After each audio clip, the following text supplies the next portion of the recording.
భద్రాద్రి కొత్తగూడెం జిల్లా ఇల్లందుపాడు చెరువు అలుగు ఉధృతంగా ప్రవహిస్తోంది. దీంతో సత్యనారాయణపురం ఇల్లందు మధ్య రాకపోకలు నిలిచిపోయాయి. మరోవైపు ఇల్లందు పట్టణంలోనూ బుగ్గవాగు ఉధృతంగా ప్రవహిస్తుండటంతో కల్వర్టులు బ్రిడ్జిలపై నుంచి వరద ఉధృతంగా ప్రవహిస్తోంది. స్టేషన్ బస్తీలో ఇళ్లను వరద నీరు చుట్టింది. గూండాల, ఆళ్లపల్లి మండలాల్లో కిన్నెరసాని ఉధృతంగా ప్రవహిస్తోంది.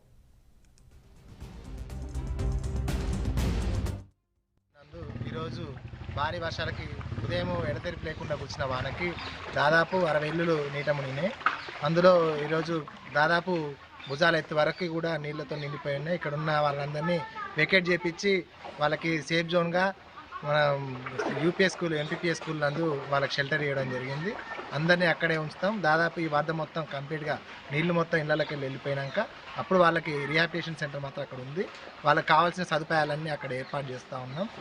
అందరూ కంపల్సరీగా ఇక్కడ వినియోగించుకోవాలి. ఇక్కడ ఎవరు ఉండొద్దని కూడా వీళ్ళందరికీ ముందస్తుగా హెచ్చరికలు జారీ చేయడం జరిగింది.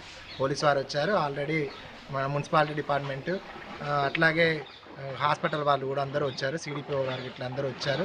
అందరూ చూశారు. ఎంఆర్ఓ గారు ఇట్లా అందరూ, రెవెన్యూ డిపార్ట్మెంట్ కూడా ఇక్కడికి వచ్చి సహకరించింది. అందరికి కూడా పేరు పేరున ధన్యవాదాలు తెలియజేసుకుంటా ఉన్నాం. ఈరోజు